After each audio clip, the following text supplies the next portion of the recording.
What is up, you guys? It's your girl Alexa Takes a Look, and today we are back with SB19, but today we are going to be finally taking a look at Casual Chuck's SB19 story. We're going to start with episode 1.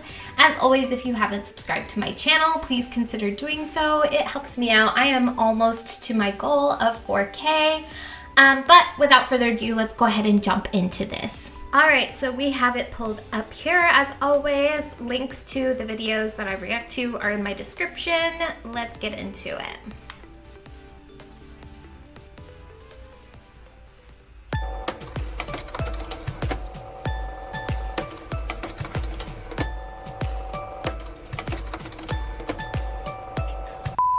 Disclaimer, this video is only based on my personal research. I might miss some details and it's possible to have discrepancies, but I did my best to get as much accurate information as possible, so enjoy. Thank you, thank you.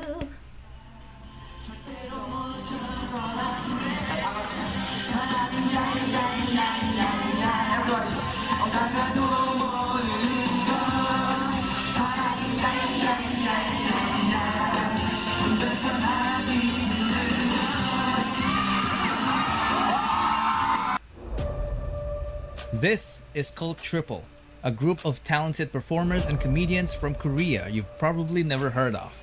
They were formed back in 1994 when the word K-pop hasn't even been invented.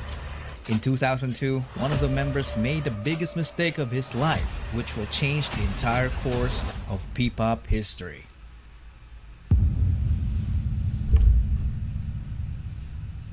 This is really awesomely produced. Do you remember this song?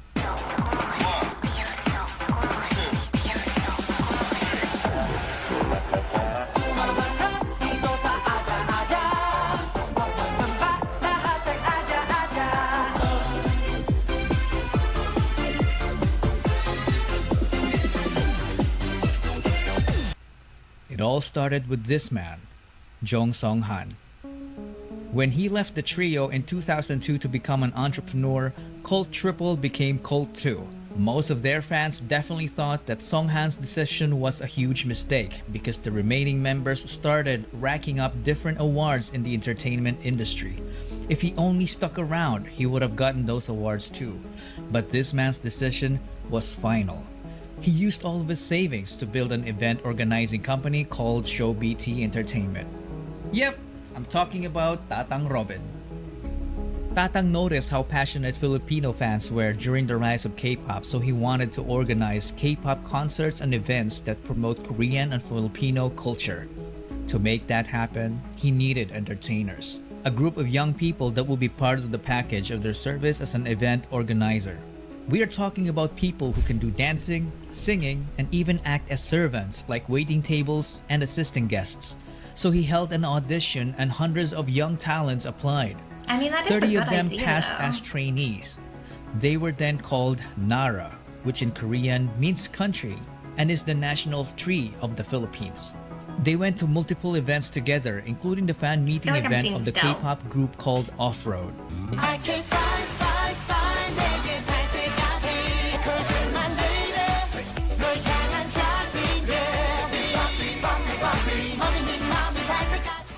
After numerous events, Tatang Robin saw something special when it comes to Filipino talent.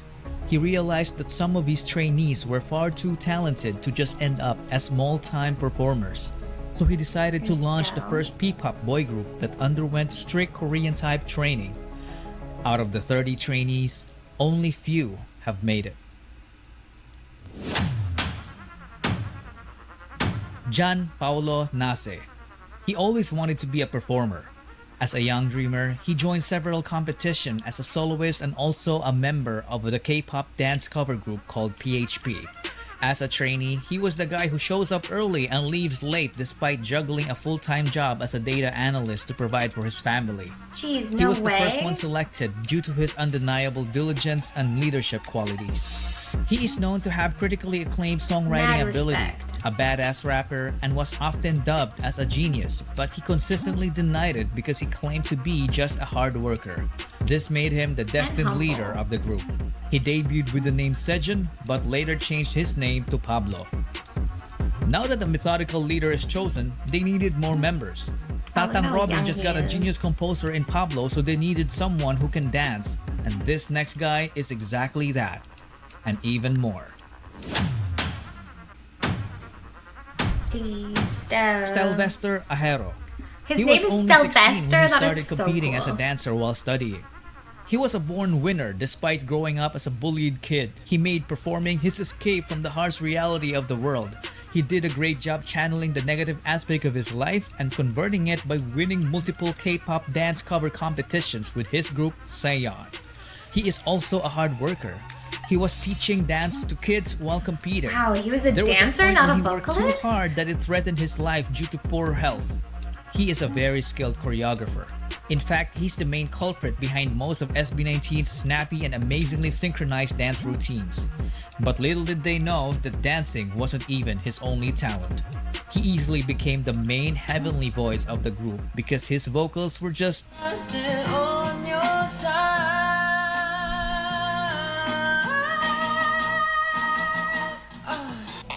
out of this world.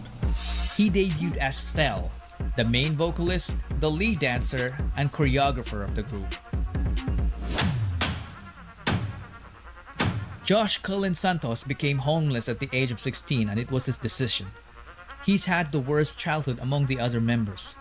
From growing up in a toxic environment to being physically abused as a kid by their nanny. At an early age, he witnessed what it feels like to be a member of a middle-class family Drop that went rock the bottom in nannies, just Addie. a matter of months. Drop her, Addie. He experienced getting evicted from apartments to smaller rooms. It came to a point when his family had nothing to eat but ketchup and salt. They had no permanent address.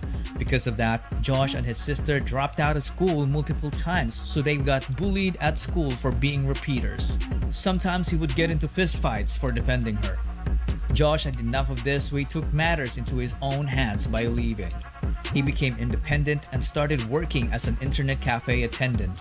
Using his own income, he took the alternative learning system and was able to finish his high school degree. Wow. He clearly had no background in performing. Not until he met new friends from the dance community, which led to him meeting Stel and Saeon.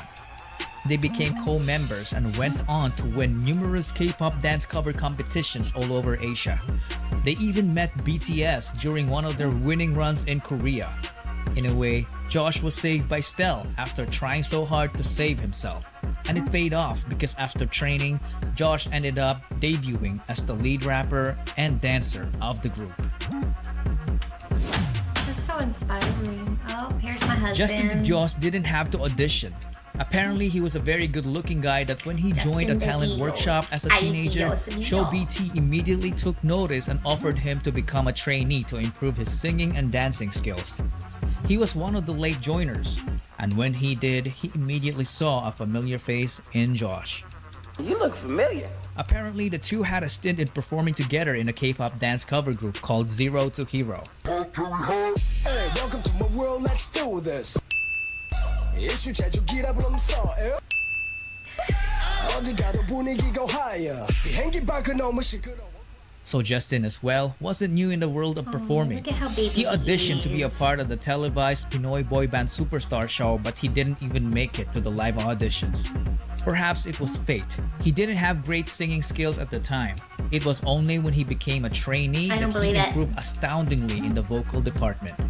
He went on to finish his college degree in multimedia arts while training, which earned him a skill in filmmaking. Wow. He then got selected to debut as the main visual, the sub-vocalist, and the creative director of the group. He was the would-be director behind the record-breaking P-pop music video, What, and more. But that's a story for another video. At this point, Show BT seemed to have completed the group. 4 members in a P-pop group, a nice even number. 2 rappers and 2 vocalists. They were perfectly balanced, but they felt me? like something was missing. Yes. Perhaps someone was missing. Yes. Someone who could take this already great group of guys and push them to achieve the next level, the extraordinary level. Someone so naturally gifted that he could stand out in the presence of the already talented group of young artists. This venture that Tatang Robin took needed an apex, so he started the online auditions. When Josh heard about it, he was like, I know a guy.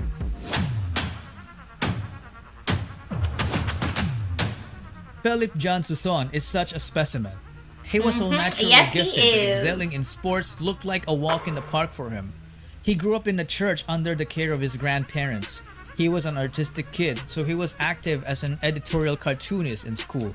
Nobody taught him to play musical instruments. He taught himself by just listening to the music, so he ended up becoming a southpaw guitarist, but he later fixed it as he learned more. He didn't even know that he could dance until he was forced to in order to get good grades during their school intrams. After discovering dance, he transformed from a guy who didn't know it to someone who can fly. Wow. Because of his raw talent, he ended up teaching dance to the entire school and continued on to form a K-pop dance cover group called Amigo 7. Apparently, his group gave Josh's group so much trouble during their early competitions because they were very good rivals. So he decided to recruit him. But Philip was hundreds of islands away and didn't have the money. What did Josh do? He shelled out for his plane ticket. With nothing else to lose, Philip went and left his previous life in the countryside. He then trained with the boys and officially debuted with them as Ken, the main dancer, the bass vocalist, and the lead rapper of the group. Thank One thing to goodness note is for that they were an unlikely bunch because they wouldn't have met each other if Tatang Robin stayed with his already successful group in Korea. Justin failed his first audition, so he didn't even bother to audition again because he thought he wasn't ready. And Josh wouldn't have attempted to recruit Ken if Show BT's training program didn't even exist. And that, ladies and gentlemen, is the butterfly effect. When a small and seemingly insignificant occurrence has a rippling effect through time, leading to a consequential event sometime long after the initial event, or as Google would put it, a phenomenon whereby a minute localized change in a complex system can have a large effects elsewhere. Tatang Robin's so-called mistake back in 2002 led to forming the future P-pop Kings. In 2018, SB19 was formed. The name of the group was carefully picked. The number 19 is the sum of Korea and the Philippines area code digits 82 and 63. So 8 plus 2 plus 6 plus 3 is 19. SB doesn't only mean Show BT. It is all about their ultimate goal for Pinoy sound to break into the music industry, which is fearlessly represented by this praise. Soundbreak.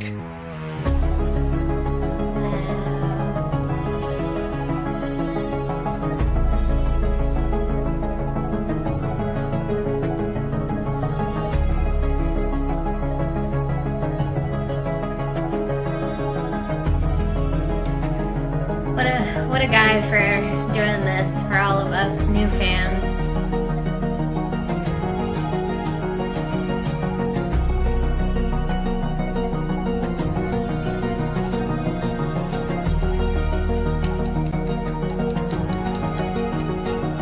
Wow, I had no idea that these were such hardworking individuals. That is so nice to hear. That is so nice to hear. As somebody who also is, well, I consider myself pretty hardworking. I usually have multiple jobs and I'm in school at the same time.